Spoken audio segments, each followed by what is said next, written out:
Hello everyone, स्वागत है आप सभी का फिर से एक नई वीडियो के साथ। और जैसा कि आपको पता है कि हमारा जो कंटिन्यू बैच चल रहा है और रोज़ाना हम आपसे मिलते भी हैं और हमें बड़ी खुशी होती है आपसे मिल करके, ठीक है। और आप हमारे साथ जुड़े रहिए और बहुत खुशी होती है हमें कि आप हमारे साथ जुड़े हुए हैं और देख करके भी खुश होती है कि आप लोग हमसे जुड़ रहे हैं, धीरे धीरे जुड़ रहे हैं, ठीक है। थोड़ा समय लगता है लेकिन धीरे धीरे जुड़ रहे हैं और ठीक है। और ये देखिए हमारा पार्ट 6 है। पार्ट देखिए जैन धर्म से संबंधित ये पार्ट 6 है। पार्ट 5 पहले आ चुके हैं और ऊपर जो आपको देखिए इससे पिछली वाली अगर आपको वीडियो देखनी है तो आप कोने पर ऊपर को आपको एक आइकन सा दिखाई देगा, आप उस पर क्लिक करना, आप उसमें प्लेलिस्ट मिल जाएगी वहाँ पे, ठीक है। और प्लेलिस्ट में पूरा प्राचीन भारत और देखिए 30वीं क्लास है ये, तो आप समझ सकते हैं कि ये 30वीं क्लास है। मात्र जैन धर्म तक हम आए हैं और प्राचीन भारत के अंतर्गत जैन धर्म तक आए हैं और 30वीं क्लास है ये। 29 क्लास पहले ही ऑलरेडी हो चुके हैं, तो आप समझ सकते हैं कि कितना हम मतलब टॉपिकों को ले रहे हैं, ठीक है। अच्छी तरीके से समझाया भी जा रहा होगा, आपकी उम्मीद करते हैं आपकी समझ में आ भी रहा होगा अच्छे से। और जो चीज़ देखिए आपको समझ में नहीं आती है तो आप हमें कमेंट करके लिख दीजिए। देखिए उस समय तो हम आपके कमेंट का आंसर नहीं दे सकते, नहीं दे पाएंगे, तो लेकिन निश्चित ही अगली क्लास में आपके कमेंट का आंसर जरूर दिया जाएगा, ठीक है। क्योंकि ज़्यादातर तो सामान्यतः हमारा ये है जो चल रहे हैं, ठीक है। तो जल्दी हम लाइव भी मिलेंगे आपसे निश्चित तौर पर, ठीक है। जल्दी इस चीज़ को करने के बाद प्रैक्टिस सेट भी लगवाया जाएगा, जो भी आगामी परीक्षाएं होंगी उनको देखते हुए, ठीक है। एक प्रैक्टिस सेट रोजाना पर डे लाइव भी होकर रहेगा और करंट अफेयर भी जल्दी ही क्लास शुरू कर दी जाएंगी, ठीक है। तो चलिए बिना किसी देरी के चलते हैं अपने टॉपिक पे। देखिए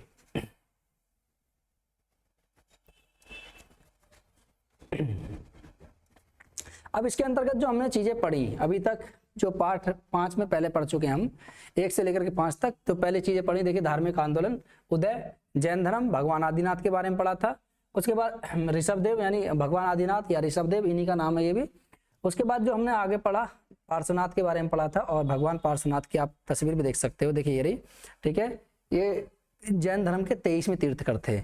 उसके बाद हमने महावीर स्वामी के विषय में पढ़ा था और महावीर स्वामी, भगवान महावीर स्वामी ये जैन धर्म के 24वें तीर्थकर माने जाते हैं, ठीक है। जैन धर्म के 24वें तीर्थकर थे और इनके जन्म को लेकर के मैंने जन्म को लेकर के बात बताई थी। इनका जन्म परिचय पूरी तरीके से एकदम पूरी अच्छी तरीके से बताया था मैंने। इनका जन्म कहाँ हुआ था, ठीक है, इनकी क्या शिक्षाएं थी, कौन सी इन्होंने शिक्षा प्रद जोड़ा था, ठीक है। उसके बाद जो चीजें आगे हमने पढ़ी वो इनके अन्य शिष्य कौन कौन से शिष्य थे, मैंने इसके अंतर्गत शिष्य बताया था कि प्रमुख शिष्य कौन बनता है जैन धर्म का। महावीर स्वामी का पहला प्रमुख शिष्य कौन बनता है। उसके बाद मैंने दूसरे इसकी बात करी थी कि इनकी शिष्या कौन बनती हैं। उसके बाद इनके जैन धर्म के त्रिरत्न की बात करी कि जैन धर्म के त्रिरत्न कौन कौन से हैं, 3 रत्नों की बात करी थी, सम्यक ज्ञान, सम्यक आचरण और सम्यक दर्शन, ठीक है। तो इनके बारे में मैंने बात करी थी कि इनके जैन धर्म के त्रिरत्नों की बात करी थी। सम्यक ज्ञान था, सम्यक आचरण था, सम्यक दर्शन था, 3 थे। इनकी मैंने चित्र बताया था कि इनका परिवार का फोटो है, ये महावीर स्वामी के परिवार का फोटो, क्योंकि महावीर स्वामी क्षत्रिय थे, ठीक है। क्षत्रिय से निकल कर आते हैं। पंच महाव्रत की बात करी थी, पंच अणुव्रत की बात करी थी। पंच महाव्रत मैंने बताया था कि पंच महाव्रत ये वही महाव्रत है जो 4 पार्श्वनाथ के द्वारा जोड़े जाते हैं और एक जो जोड़ा जाता है वो महावीर स्वामी के द्वारा जोड़ा जाता है। यानी लास्ट वाला जो होता है 5वां, जिसे हम ब्रह्मचर्य कहते हैं कि मनुष्य को ब्रह्मचर्य का पालन भी करना चाहिए, ठीक है, तो वो महावीर स्वामी के द्वारा जोड़ा गया था। 5 अणुव्रत यानी 5 महाव्रतों को 5 अणुव्रत कहा गया था। डिफरेंस सिर्फ इसमें इतना बताया था मैंने कि ये जो थे पंच अणुव्रत वो किसके लिए थे, सॉरी पंच महाव्रत जो थे ये उन जैन भिक्षुओं के लिए थे जो गृहस्थ जीवन को पूरी तरीके से त्याग चुके हैं, ठीक है, या बचपन से ही क्या है ब्रह्मचर्य जीवन व्यतीत कर रहे हैं, तो ये उनके लिए थे पंच महाव्रत। उनका पालन करना है उन्हें, बहुत अच्छी तरीके से पालन करना। लेकिन पंच अणुव्रत वो थे क्योंकि धीरे धीरे इन्होंने देखा कि इसमें बहुत ज्यादा कठिनता थी, ठीक है, लोग इससे जुड़ रहे थे, तो जुड़ने के साथ साथ इसके जो नियम थे, नियम बहुत कठोर थे, तो उनमें कुछ जो छूट दी गई थी, सॉरी उनमें कुछ थोड़ा सा नियमों को थोड़ा कम किया गया था, ठीक है। तो इसमें बताया गया था कि पंच अणुव्रत यानी पंच आप महाव्रत का पालन नहीं करोगे तो आप उसके साथ साथ पंच अणुव्रत का पालन कर लीजिए। जो पंच महाव्रत थे जिसमें सत्य असत्य, ठीक है, ठीक है, सत्य था असत्य था और ठीक है अपरिग्रह था, ठीक है, सत्य असत्य अपरिग्रह ब्रह्मचर्य, तो 5 अणुव्रत थे, ठीक है, सत्य अहिंसा असत्य अपरिग्रह और ब्रह्मचर्य 5 अणुव्रत थे। और इनको ही बताया था कि इसमें जो ब्रह्मचर्य में जो ये थे अणुव्रत थे इसके अंतर्गत कि ये केवल उन व्यक्तियों के लिए हैं जो गृहस्थ जीवन में रह करके ठीक है जैन धर्म का पालन करते हैं, जैन भिक्षु बनते हैं, उनका पालन करते हैं और गृहस्थ जीवन से भी जुड़े हुए हैं, यानी अपने परिवार के साथ भी जुड़े हुए हैं। और परिवार के साथ जुड़ने के साथ साथ ये किसका पालन कर रहे हैं? जैन धर्मों का पालन कर रहे हैं, ठीक है, जैन भिक्षु बने हुए हैं। उसके बाद 4 हमने शिक्षा व्रत की बात करी थी कि 4 शिक्षा व्रत कौन कौन से थे। मैंने बताया था कि 4 शिक्षा व्रतों में देश वृत्ति था, ठीक है, देश वृत्ति था, प्रदोपवास था, ठीक है, व्यय वृत्ति था, व्यय वृत्ति के साथ एक भी था, ठीक है, व्यय वृत्ति था, और इसमें जो था सामयिक, ठीक है, सामयिक व्रत भी था। तो कुछ मैंने 4 शिक्षा व्रतों की बात करी थी पिछली वाली क्लास में। फिर मैंने बताया था कि जैन धर्म में मतभेद हो गया था। किस चीज को लेकर के मतभेद हुआ था? मैंने बताया था क्रियामाण करत सिद्धांत जो था, इसको लेकर के जैन धर्म में मतभेद हुआ था। पहला जैन धर्म में मतभेद हुआ था ज्ञान प्राप्ति के 12वें वर्ष, ठीक है, जब ज्ञान की प्राप्ति हो गई थी तो उसके 12वें वर्ष इनका मतभेद हुआ था जैन धर्म में पहला। और पहला मतभेद किसके साथ हुआ था? इन्हीं के जो दामाद थे जमाली, उन्हीं के साथ इनका मतभेद हुआ था, ठीक है। दूसरा मतभेद जो हुआ था वो तीसगुप्त के साथ हुआ था, ठीक है, ये हम बता चुके हैं। जैन धर्म के प्रमुख संप्रदाय की हमने बात करी थी वहां पे, लेकिन अब देखते हैं, देखिए जैन धर्म के संप्रदाय, इनके विषय में हम बात कर रहे थे जैन धर्म के संप्रदायों को लेकर के, और शायद मैंने पिछली क्लास में कराया भी था जैन धर्म के संप्रदाय को। आपको ये दोनों चित्र दिख रहे होंगे, पहले एक बार देख लीजिए अच्छी तरीके से, पिक्चर दिख रही है, ठीक है, जो पिक्चर दिख रही है थोड़ा सा, ठीक है, एनालिसिस कर लेते हैं इनको भी, जो, ठीक है, ताकि आपको चीजें और ज्यादा बेहतर अच्छी तरीके से समझ आए। देखिए ये जो दिख रहे हैं आपको, ये श्वेतांबर है, ठीक है, और ये जो दिख रहे हैं आपको, ये दिगंबर है। ये क्या है? दिगंबर। ये आपको दिख रहे होंगे दिगंबर हैं, और ये क्या है? ये श्वेतांबर है, ठीक है, श्वेतांबर। ये होते हैं श्वेतांबर, ये होते हैं दिगंबर। अब देखिए इनमें क्या, क्यों इनके जो थे, जो जैन धर्म था, क्यों 2 संप्रदाय में बटा। मैंने बताया था कि जब महावीर स्वामी जीवित थे तो उनके समय में इनके 11 अनुयायी थे, कल मैं बात कर चुका हूं। इनके 11 अनुयायी थे, उन 11 अनुयायियों को मिला करके महावीर स्वामी ने एक संघ का निर्माण किया था। संघ का निर्माण बनाया और संघ का निर्माण किया, और उस 11 अनुयायियों में जो 11 अनुयायी थे उनको गणधर कहते थे। जो संघ के जो जितने भी लोग थे उनको गणधर कहते थे। गढ़ का निर्माण किया, गढ़ मीन संघ, ठीक है। और इसमें देखिए, उसमें लिखा भी हुआ हमारे भारतीय संविधान में, एक बात लिखी हुई है, अनुच्छेद 1 में लिखा हुआ है, भारतीय संविधान के अनुच्छेद के अंतर्गत, इंडिया अर्थात भारत, भारत अर्थात इंडिया राज्यों का एक संघ होगा, ठीक है। भारत अर्थात इंडिया राज्यों का संघ होगा, ठीक है, संघ होगा। संघ शब्द का प्रयोग किया गया है, ना कि उसका शब्द का प्रयोग किया गया।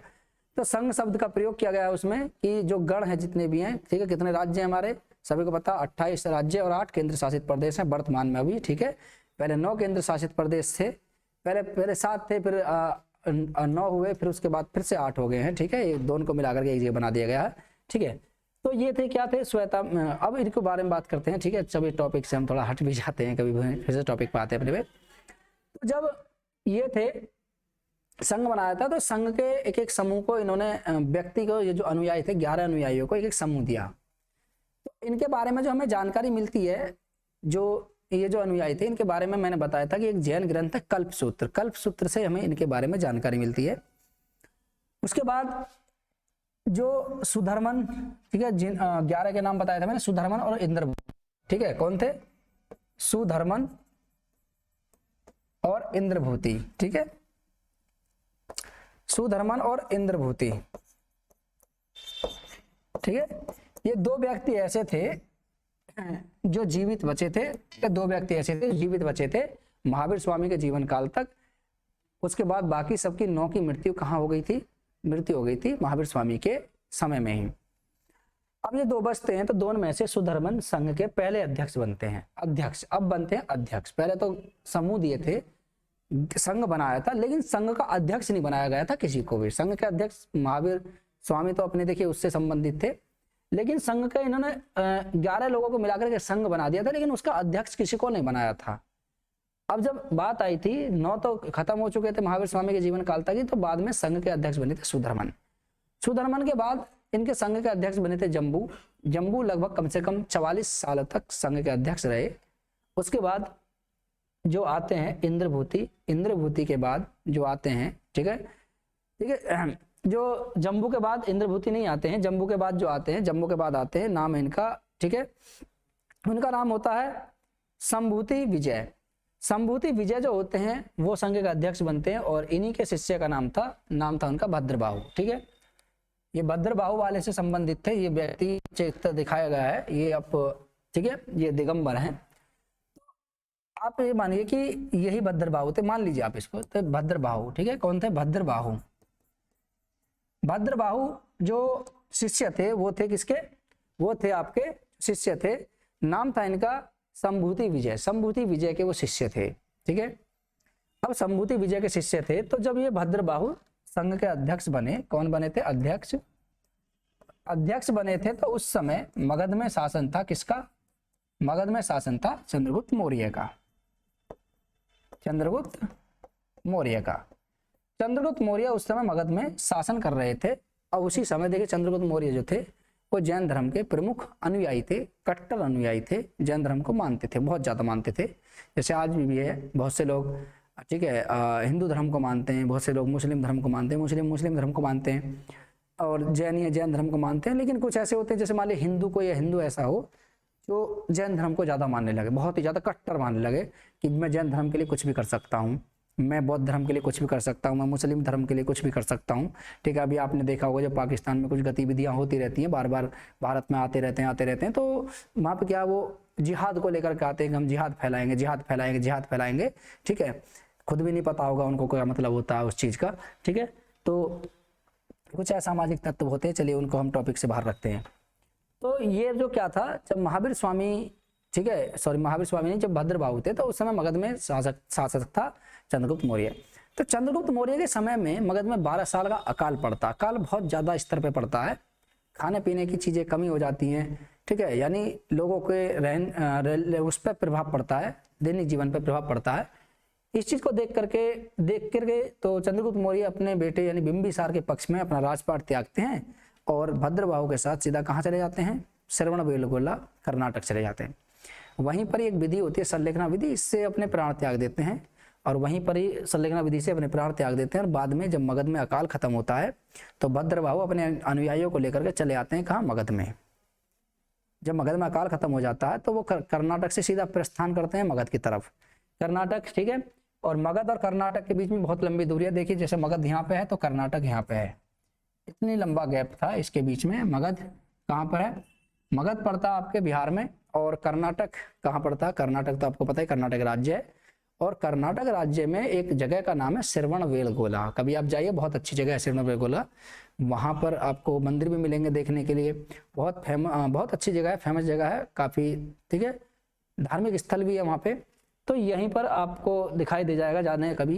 तो यहाँ से वापस आते हैं, तो वापस आकर देखते हैं कि जो मगध में रह चुके थे अब इन्होंने कुछ चेंजिंग कर दी, बदलाव कर दिए।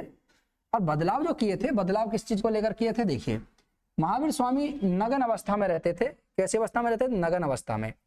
तो ये पुरानी परंपरा को चलाते आ रहे थे, अभी भी आप देखते हैं वर्तमान में पुरानी परंपरा को चला रहे हैं। और ये इन्होंने क्या काम करा था, ये मान लीजिए ये स्थूलभद्र हैं और ये कौन है? और ये भद्रबाहु हैं, ऐसा मान लीजिए इन्हें। स्थूलभद्र जब मगध में वापस आए तो मगध में वापस आने के बाद इन्होंने देखा भद्रबाहु ने कि इन्होंने जो क्या काम करा, स्थूलभद्र ने और इनके अनुयायियों ने श्वेत वस्त्र धारण करने शुरू कर दिए। उसके बाद इन्होंने इन्होंने कहा कि आपने कमेंटमेंट तोड़ दिया, यानी जो आपने कहा था आप उस चीज को नहीं पालन कर रहे। तो इन्होंने कहा कि आप भी तो परिस्थितियों को देखकर यहाँ से भाग गए थे। इस चीज को लेकर के इनमें मतभेद हो जाते हैं, और मतभेद इतना बढ़ जाता है कि ये सभाओं पर आ जाते हैं। सभा होती है, सभा में प्रथम जैन सभा होती है, अभी सभा भी पढ़ाऊंगा। प्रथम जैन सभा होती है, उसके बाद द्वितीय जैन सभा होती है। कुछ ऐसा मानते हैं कि जो जैन महावीर स्वामी की जो शिक्षाएं थी उनको ग्रंथों में संकलित करने के लिए इन्होंने जैन सभाओं का आयोजन किया था, ठीक है। तो जो सफेद वस्त्र धारण कर रहे थे वो कहलाए स्थूलभद्र, यानी जो कहलाए थे श्वेतांबर, यानी श्वेत वस्त्र धारण करने वाले श्वेतांबर कहलाए। क्या कहलाए? श्वेतांबर।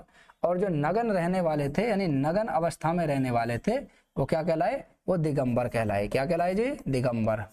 याद रखना, जो नगन अवस्था में जो बिना कपड़े पहने रहते हैं वो क्या कहलाते हैं? वो दिगंबर कहलाते हैं। ये आपको अभी वर्तमान में बागपत और मेरठ में आपको दिखाई दे जाएंगे, बहुत अधिक मात्रा में बागपत में आपको दिखाई दे जाएंगे ये लोग। यहाँ पे जो जैनी हैं, जो दिगंबर होते हैं, वो आपको बागपत में बहुत संख्या में मिलेंगे देखने के लिए। चलिए, तो याद रखना तो जैन धर्म क्या संप्रदायों में बटा था? 2 संप्रदायों में। कब बटा था? प्रथम जैन सभा में। प्रथम जैन सभा कहाँ आयोजित की गई? प्रथम जैन सभा की बात करें तो पाटलिपुत्र में आयोजित की गई थी। ठीक है, लगभग इसकी जो समय अवधि है वो 300 BC बताई जाती है। 300 BC के आसपास जैन सभा का आयोजन किया गया था, पहली जैन सभा का। ठीक है, चलिए अभी आगे बात करेंगे। आगे नेक्स्ट की बात करें इसमें।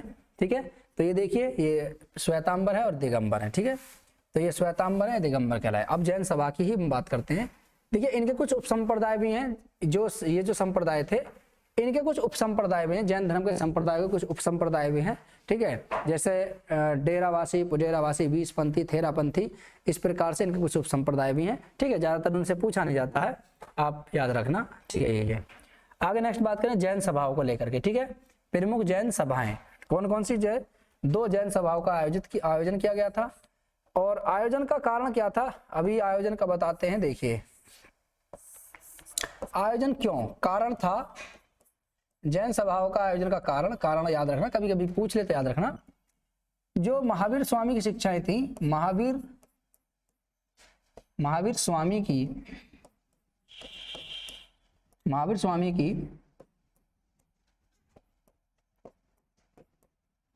शिक्षाओं को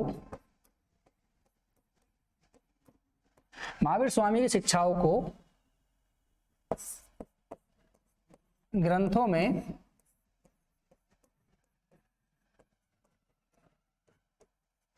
संकलित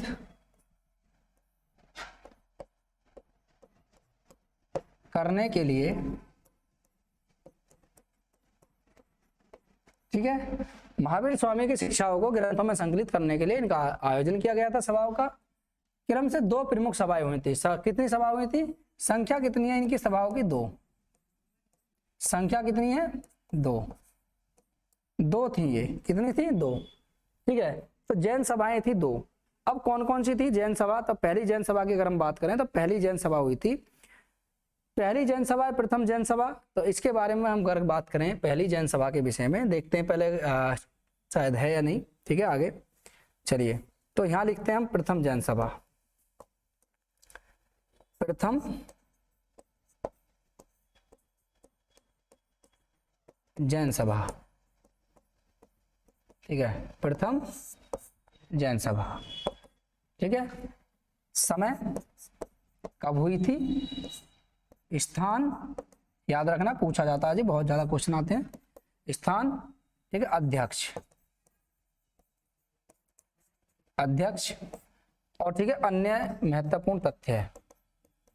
अन्य बिंदु से मतलब है जो अतिरिक्त चीजें इसमें हुई थी जैन सभा में, क्या क्या चीजें हुई थी। तो देखिए पहली बात तो याद रखना, देखिए इसमें सभा आयोजित की गई थी तो सन की बात करें तो 300 BC, 300 ईसा पूर्व,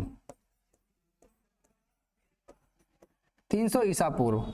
स्थान की बात करें तो इतना स्थान हुआ था पाटलिपुत्र, ठीक है, मगध की राजधानी थी पाटलिपुत्र। ठीक है, याद रखना, और पाटलिपुत्र ही रही थी बाद में तक। पाटलिपुत्र मगध की राजधानी भी रही थी और ये परिवर्तित नहीं हुई थी बाद में, जो बाद में चेंज होता है। और देखिए शिशुनाग वंश का, शिशुनाग नहीं, और जो वो होते हैं पुष्यमित्र शुंग, ठीक है, ब्राह्मण वंश का संस्थापक पुष्यमित्र शुंग, इनके कुछ समय में कुछ समय तक राजधानी पाटलिपुत्र ही रहती है, बाद में ये चेंज करके मथुरा ले आते हैं। ठीक है, वो आगे चीजें बाद में करेंगे। ठीक है, चलिए, तो राजधानी क्या रही थी? पाटलिपुत्र। अध्यक्ष कौन थे? अध्यक्ष की बात करें तो स्थूलभद्र इसके अध्यक्ष थे, स्थूलभद्र इसके अध्यक्ष थे, स्थूलभद्र इसके अध्यक्ष थे। अध्यक्ष कौन थे? स्थूलभद्र। स्थूलभद्र इसके अध्यक्ष थे। पहली जो जैन सभा आयोजित की गई थी इसके अध्यक्ष थे। अन्य तथ्यों की बात करें तो इस सभा में 12 अंगों का संकलन हुआ था। ठीक है, 12 अंगों का संकलन। ठीक है, नंबर फर्स्ट इसमें क्या हुआ था? नंबर फर्स्ट तो 12 अंगों का संकलन, 12 अंगों का संकलन,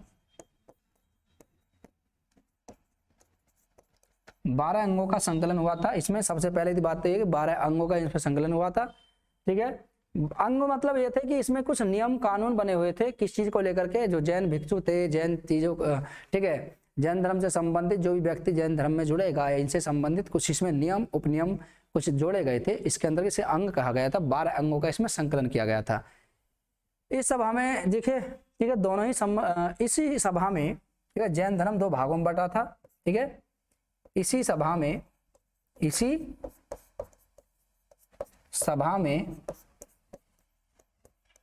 जैन धर्म दो भागों में बटा।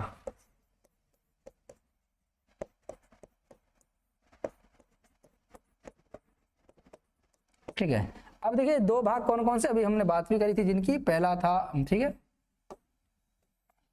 एक था आपके श्वेतांबर और एक था दिगंबर। दो भागों में बट गया था इसी सभा में, एक श्वेतांबर था एक दिगंबर था, तो दो भागों में बट गया था। श्वेतांबर यानी स्थूलभद्र इसके अध्यक्ष थे, दिगंबर भद्रबाहु इसके अध्यक्ष थे, याद रखना। इसी सभा में दो उसमें बट गया था, ठीक है। भद्रबाहु के अनुयायियों ने इसमें भाग नहीं लिया था, जो भद्रबाहु के अनुयायी थे, अनुयायी जो थे भद्रबाहु के, ठीक है, भद्रबाहु के अनुयायियों ने इस सभा में भाग नहीं लिया था, याद रखना। भद्रबाहु के अनुयायियों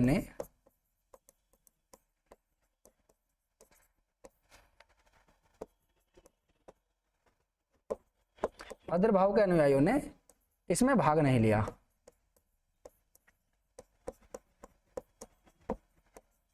ठीक है, इन्होंने मना कर दिया था कि हम इसमें सभा में भाग नहीं लेंगे। तो पूछ ले कर क्वेश्चन, तो याद रखना सामान्य तौर पर कि पूछ ले कि इसमें प्रथम जैन सभा में किसके अनुयायियों ने भाग नहीं लिया था, तो भद्रबाहु के अनुयायी जो थे, यानी दिगंबर जो थे, जो दिगंबर से जुड़े हुए थे, उन्होंने इसमें भाग नहीं लिया था। ठीक है, और देखिए इसमें बात करें गिरनार एक क्षेत्र है, बहुत महत्वपूर्ण क्षेत्र, याद रखना, और ये आपका गुजरात में पड़ता है गिरनार। तो गिरनार श्वेतांबरों का एक प्रमुख केंद्र भी माना जाता है। अगर प्रमुख केंद्र की बात करें तो गिरनार एक जगह है, ठीक है, गिरनार ये गुजरात में पड़ता है गिरनार, ठीक है, गिरनार जो है ये एक श्वेतांबरों का बहुत महत्वपूर्ण केंद्र माना जाता है। ठीक है, किसका, ठीक है, श्वेतांबरों का प्रमुख केंद्र, बहुत फेमस है ये जैनियों के लिए। ठीक है, जो ये है ये प्रमुख केंद्र भी माना जाता है। ठीक है, तो ये प्रमुख केंद्र माना जाता है किसका, इनका। ठीक है, आप इसको पहले स्क्रीनशॉट ले लीजिए, उसके बाद आगे नेक्स्ट कराता हूं।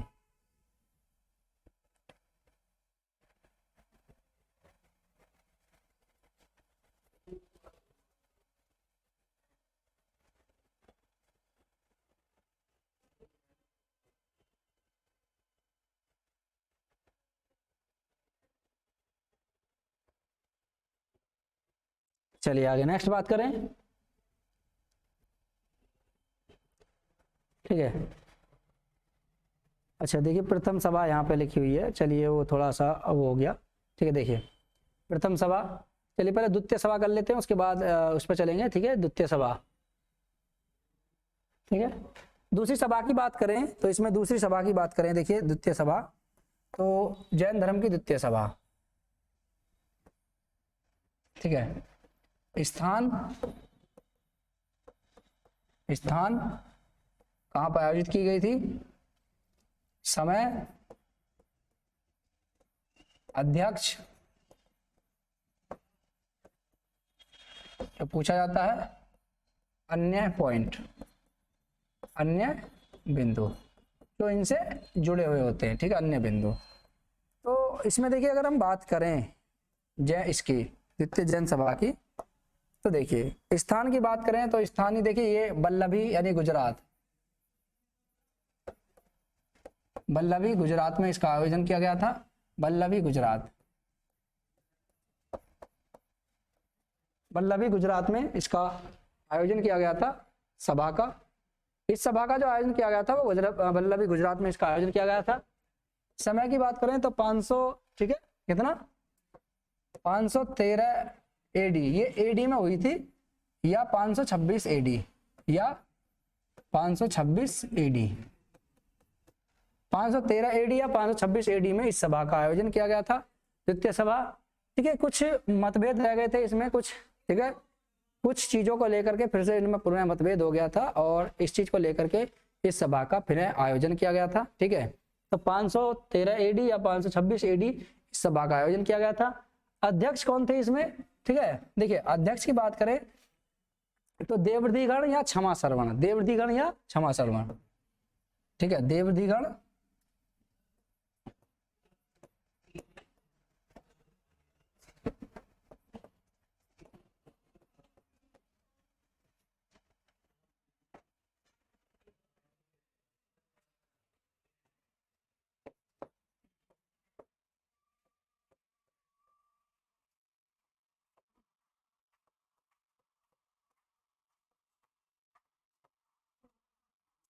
इसके जो अध्यक्ष थे वो देवर्धिगण या क्षमा श्रवण थे। इस सभा के जो अध्यक्ष थे वो देवर्धिगण या क्षमा श्रवण इसके अध्यक्ष बने। अब देखिए हुआ क्या था कि जब महावीर स्वामी के लगभग कम से कम 840 महावीर स्वामी की मृत्यु के 840 वर्ष बाद ये दूसरी सभा का आयोजन किया गया था। ठीक है, ये जो पहले जो ये सभा आयोजित की गई थी ये पहले आर्य स्कंदल की अध्यक्षता में, पहले ये मथुरा इसका जो वैशाली में इसका आयोजन किया गया था आर्य स्कंदल की अध्यक्षता में। बाद में जो इसका ठीक है, बाद में इसका जो आयोजन किया गया था इस सभा का वो मथुरा में किया गया था। ठीक है, मथुरा में उसका आयोजन किया गया था। लेकिन ये जो सभा थी ये दोनों अलग अलग अध्यक्षों के मध्य हुई थी। इस चीज को लेकर के इस चीज में सही से जो नियम कानून थे वो बन नहीं पा रहे थे। इस चीज को लेकर के फिर से पुनः इस सभा का आयोजन किया गया था। तो इस ज्यादातर सामान्यतः यही माना जाता है, याद रखना। ये हुई थी बल्लभी गुजरात में, बाद में जाकर के बल्लभी गुजरात में हुई थी। और इसके अध्यक्ष कौन थे? समाज अध्यक्ष थे इसके देवधिगण या क्षमा श्रवण। अन्य बिंदु की बात करें, देखिए इस सभा में 12 अंग, 12 अंगों का 12 अंग, ठीक, 12 उपांग, 12 उपांग, ठीक है, 10 छेद सूत्र, ठीक है, 10 प्रकीर्ण, 10 प्रकीर्ण, 10 प्रकीर्ण, 6 छेद सूत्र, 6 सूत्र और 4 मूल सूत्र। मूल सूत्र इनका इसमें संकलन हुआ था। किसमें? इस द्वितीय सभा में। याद रखना, द्वितीय सभा अध्यक्ष मैंने बता दिया, तो सभा से भी क्वेश्चन आते हैं। चलिए आज के लिए इतना ही रहने देते हैं, मिलते हैं नेक्स्ट वीडियो में। ठीक है, नेक्स्ट क्लास में। उम्मीद करते हैं आपको वीडियो अच्छी लगी होगी। और अगर जो भी चीज़ समझ में ना आए उसे आप कमेंट कर सकते हैं, कमेंट करके आप पूछ सकते हैं। तो मिलते हैं नेक्स्ट वीडियो में, नेक्स्ट क्लास में। तब तक के लिए जय हिंद। चलिए।